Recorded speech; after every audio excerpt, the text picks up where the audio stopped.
Je suis Loïcia Tirel, ancienne membre de l'équipe de France de concours complet d'équitation, enseignante DEGEPS, cavalière professionnelle et préparatrice physique. J'ai participé à 3 championnats d'Europe et un championnat du monde U25 à Brahman. Une des clés qui m'a permis d'atteindre ce niveau et surtout de le maintenir pendant près de 10 ans, c'est la préparation physique. Ça a changé ma façon de m'entraîner et ma façon de travailler avec mes chevaux. J'ai commencé à voir l'entraînement autrement. Pas uniquement comme un outil de performance, mais aussi comme un moyen de prévention et surtout de compréhension du corps.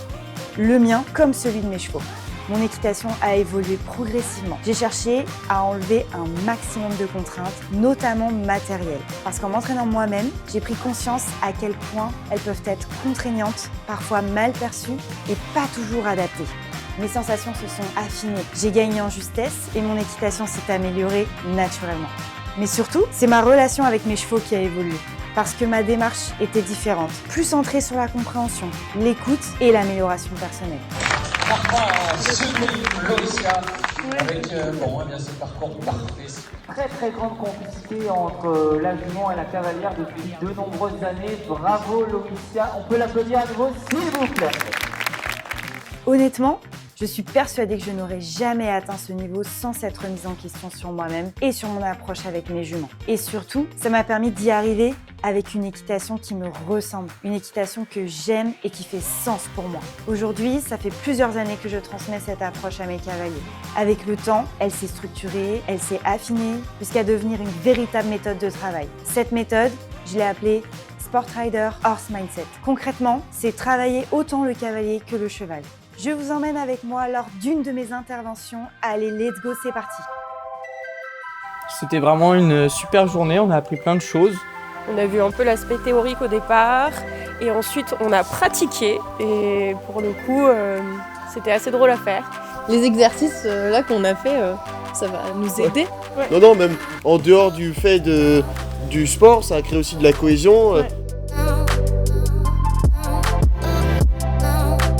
Comment renforcer les abducteurs? Donc, adducteurs pour serrer, abducteurs pour écarter, pour pouvoir apprendre à cette cavalière à ouvrir les genoux et stabiliser son bassin. C'est vraiment ces muscles-là qui vont permettre ça.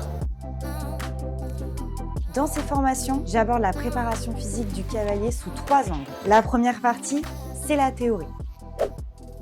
Elle se construit sous forme d'échanges avec les futurs professionnels, avec un objectif clair. On est les préparateurs physiques de nos chevaux. Et c'est à nous de transmettre la bonne image qu'on a aussi envers nos clients. Ils font du mimétisme, la plupart de nos clients, nos cavaliers, ils ont envie de faire comme nous. Créer une vraie prise de conscience. On explore l'intérêt de la préparation physique pour le cavalier, pour l'enseignant et pour le cheval.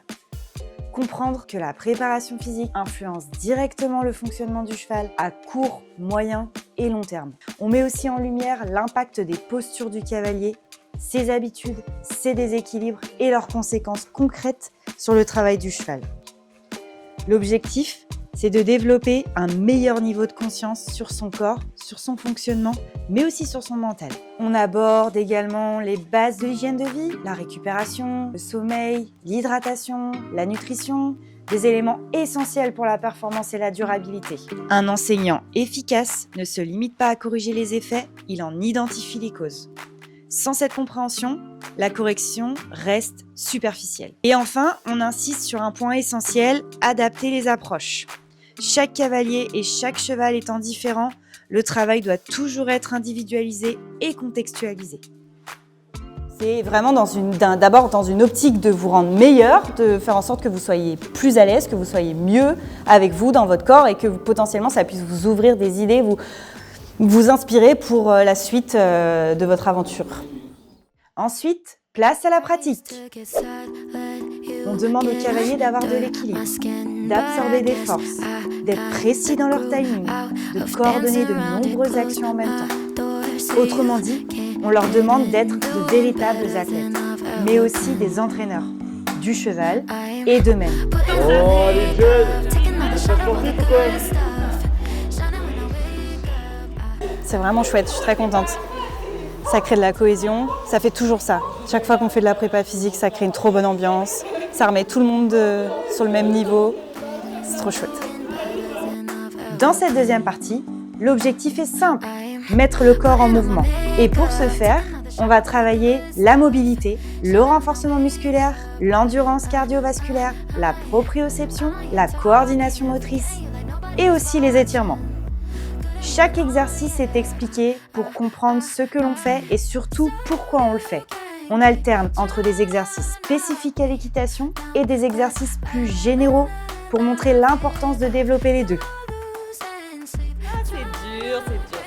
L'idée, c'est aussi de montrer que ces exercices sont accessibles à tous avec ou sans matériel et qu'ils ont un impact concret dans la pratique quotidienne. C'est vrai que les textures sont pas les mêmes et c'est vrai que tu peux avoir des préférences. Mais je pense qu'il ne faut pas avoir trop écarté ni trop serré. Un cheval a tout à gagner à être travaillé de manière polyvalente pour sa santé, pour ses performances et pour sa longévité. Cette logique s'applique exactement de la même manière aux cavaliers. L'objectif, c'est de leur transmettre des outils concrets, des exercices simples, efficaces, réutilisables pour eux, comme pour leurs cavaliers. Je les accompagne dans la recherche de sensations, dans le placement du corps, pour qu'ils puissent ressentir à pied ce qu'ils devront être capables de reproduire à cheval. Bien, hein, super dur, hein, super. Ben, c'est exactement comme à cheval. C'est la même chose qu'on fait à cheval. Pied gauche, talon. Tu sens que tes talons ils se décollent? Ouais. Très bien. Et à cheval, je remonte vite mes talons. Ah bah pareil, tout pareil. Parce que le corps ne ment pas et que ce que l'on ne maîtrise pas à pied, on ne peut pas le maîtriser à cheval.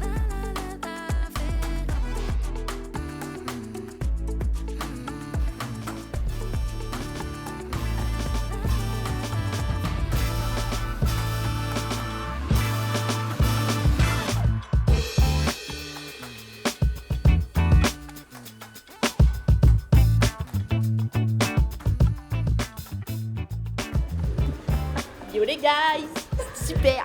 Et enfin, on passe à la dernière partie, l'analyse. À partir de vidéos de cavaliers en leçon ou en concours, les futurs enseignants apprennent à identifier les dysfonctionnements du cavalier par eux-mêmes et à développer leur regard pour comprendre leur impact sur le cheval et proposer surtout des solutions concrètes grâce aux outils qu'on aura vus ensemble lors du début de la journée. Un indice, c'est principalement être au niveau du bassin. Amorti dans les articulations, on peut faire une sorte de, pas vraiment de gainage, mais tu sais, varier l'attitude, debout, carrément. Après, ça peut marcher sur le ballon aussi, du coup, l'amorti des chevilles. Bien sûr, avec la corde là. C'est une étape clé parce qu'elle permet de faire le lien entre la théorie et le terrain. Et surtout, d'apprendre à mettre des mots sur des problématiques physiques dans un contexte équestre. Parce que ce que l'on perçoit parfois comme un problème technique est en réalité lié à une capacité physique qui n'est pas encore développée. Et ça change tout. Ensuite, ses bras ils sont un peu figés, donc elle pourra faire des étirements pour avoir plus de souplesse. De souplesse ou de mobilité? Mobilité. Ok. Des deux, hein. Ça change notre rôle en tant qu'enseignant. On ne corrige plus seulement ce que l'on voit, on cherche à comprendre ce qui le produit. Un cavalier mieux préparé, c'est un cavalier plus stable, plus précis, plus disponible. Donc, une équitation plus fluide, plus juste et un cheval qui peut s'exprimer pleinement. Former les enseignants à la préparation physique, ce n'est pas remplacer ce qui existe, c'est compléter, apporter des outils supplémentaires, affiner la compréhension et proposer une autre lecture du cavalier. Et finalement, c'est une évolution naturelle de notre sport. Parce qu'aujourd'hui, on a les moyens de former des enseignants qui comprennent réellement le cheval, mais aussi le cavalier. C'est ça, la méthode Sportrider Horse Mindset. On a passé une bonne journée avec Loïcia. On remercie donc forcément le CREF pour nous avoir donné l'opportunité de découvrir ce que c'est le monde de la préparation physique du cavalier. Avant de parler de technique, il faut savoir si le physique pouvait le faire ou pas. Du coup là on a une autre approche pour les cavaliers à refaire. Je pense que ça va vraiment nous aider, tout d'abord pour nous en tant que cavaliers à progresser. Ça nous a vraiment donné des points à travailler sur nous-mêmes. On voit aussi une autre approche du métier qu'on va faire qui est quand même entraîneur, enseignant, etc. Pour faire progresser nos cavaliers et voir un petit peu plus loin que juste l'aspect cheval. Ouais, et puis on a vu qu'en gros les problèmes physiques qu'on a, ça va de corrélation avec les problèmes qu'on rencontre à cheval. En passant aussi par les difficultés des cavaliers et à rentrer un petit peu plus dans l'aspect vraiment physique et sportif.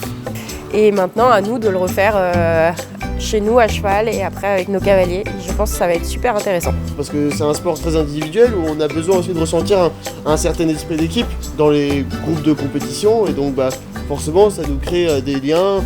Merci. Merci.